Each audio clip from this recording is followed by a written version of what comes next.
Ja, op 11-jarige leeftijd maakte hij zijn eerste WK-wielerfoto's. Hij werd door de politie weer teruggeduwd, maar dat had hem niet ervan weer houden, want die foto's waren het begin van een prachtige carrière en het heeft geleid tot dit boek, Historie WK wielrennen. Bij mij zit Tony Stroeke.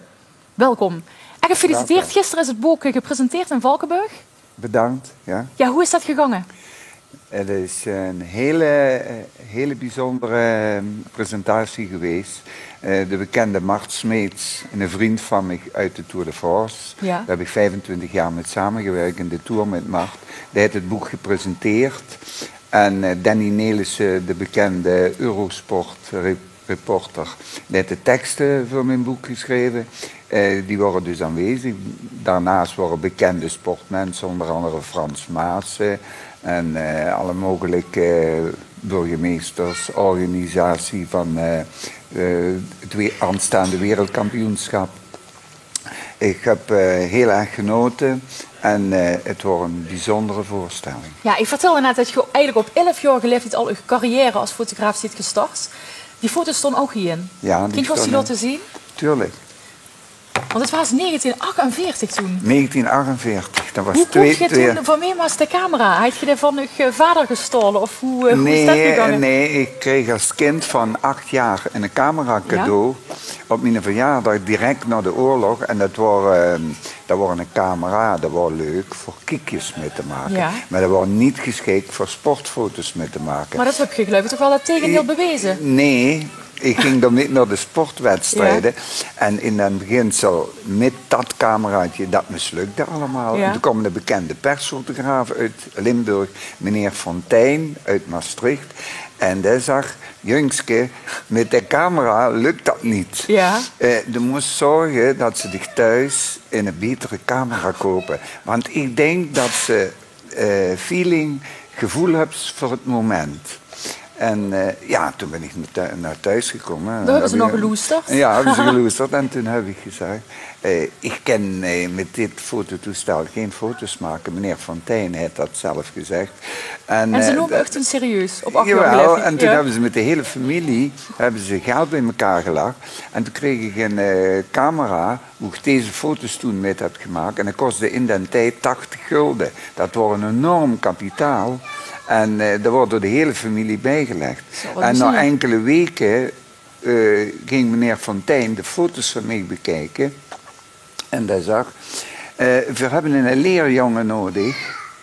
Als dich bij ons solliciteert, neem me voor dich aan. Want ik denk dat ze talent heeft voor sportfotografie. Ja, want wat fascineerde u zo aan de wielersport? Nou, de wielersport heb ik altijd in een sport gevonden, hoe het individu alleen stond. Het is een wielrenner die 250 kilometer alleen moet rijden over bergen. En het is geen teamsport. Als er een prestatie levert, heeft hij die meestal helemaal alleen geleverd. Mm-hmm. En dat maakte wel een hele grote indruk. Gewoon een sportjongen. En ik vond de individuele sport sprook me het meeste aan. Ja, want het is een boek vanaf 1938 zonder foto's in. Ja, maar nee, die heb ik dus niet gemaakt. Die heb je zelf niet gemaakt, nee? Maar van 1938 tot en met 1998. Dus deze foto's heb ik gemaakt 64 jaar geleden. En daarom is dat zo'n bijzonder boek, omdat ik weinig fotografen ken, zelfs die ik nooit heb met samengewerkt, die over die lengte foto's hebben gemaakt. Ja, 65 jaar lang. Ja, en wat is uw meest bijzondere foto uit het boek?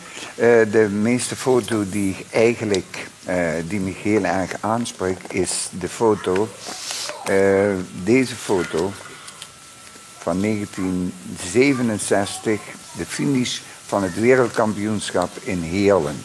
Dat is deze foto. Ja, ik zal hem even zoomen naar de camera. En wat vind je dan zo bijzonder aan deze foto?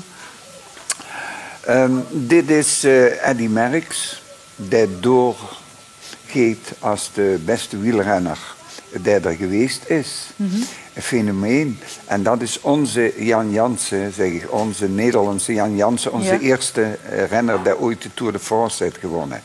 En Eddy Merckx, die foto's staan ook in het boek, had ik 4 maanden van tevoren naar Heerlen gevraagd om het parcours te verkennen. omdat hij groot favoriet was voor de wereldtitel.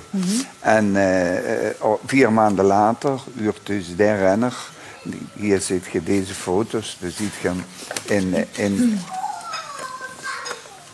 kijk, dan zie je Eddy Merckx het parcours verkennen. En hier zie je mij destijds foto's maken met Eddy Merckx. En 4 maanden later werd dus dezelfde renner die ik naar het parcours heb gevraagd, werd wereldkampioen. Ja, dat is en dat maakte een hele grote indruk op me. Ik vond het jammer, omdat ik Nederlander ben, dat Jan Jansen een wereldkampioen was. Maar dit was voor mij heel bijzonder, omdat ik hier aan meegewerkt had. Waarom moet een goede sportfoto dan aan voldoen? Een sportfoto moet het moment, of de emotie, of het verdriet, de nederlaag, maar een echte sportfoto moet iets uitstralen hoe ze weinig onderschrift hoeft onder te zetten. Dat direct te zien is, ja, dat alles bedrukt. Wat emotioneel, ja. wat schitterend. Het moet het moment raken en het karakter in de foto leggen om juist te typeren. Kijk, deze foto liet zuiver zien met het parcours, dat Eddy Merckx hier het parcours is aan het verkennen. Ja, want je hebt een heleboel boeken geschreven. Je vindt het zelf een meest bijzondere boek. Ja, dit boek heeft voor mij een heel bijzondere betekenis, omdat er foto's in staan die ik 64 jaar geleden gemaakt heb als kind van 11 jaar. Dit is vrij uniek. Ik heb het eigenlijk van collega's ook nooit gehoord, zoiets. Ja, een fantastisch boek. Vanaf vandaag ligt het dus bij de boekhandels. Boekhandel, ja. Ja, fantastisch. En waar zit je dan deze zomer bij het WK? Zat je ook wat druk te fotograferen? Ik ben eigenlijk mijn carrière gestopt als actief sportfotograaf. Wat ik nu eigenlijk doe is overal exposities houden van sportfoto's en boeken maken. Er zijn veel journalisten over heel de wereld die me aanschrijven voor fotomateriaal. Ik heb een gigantisch archief. Ik ben altijd freelancer geweest en ik heb alle foto's die ik gemaakt heb, zijn mijn eigendom. Daar ben ik auteur van. Dus overal kreeg ik aanvragen, zelfs uit Amerika, uit Australië. Mensen die sportboeken schreven, die kunnen nergens dat materiaal meer krijgen van vroeger. En die me aanschreven voor of ik daar foto's van heb. En dat is eigenlijk wat ik me nu in grote lijnen mee bezig hou. Ja, dus deze zomer zat je gewoon lekker langs de kant te genieten. Misschien dat ik zou het toch eigenlijk wel ambiëren om aan het aanstaande wereldkampioenschap nog enkele foto's te maken. Omdat ik dan een absoluut record zou gevestigen. Ja, nou, daar gaan we voor. Tony Stroeken, dankjewel. Heel erg bedankt. En heel veel succes. Bedankt. Dankjewel.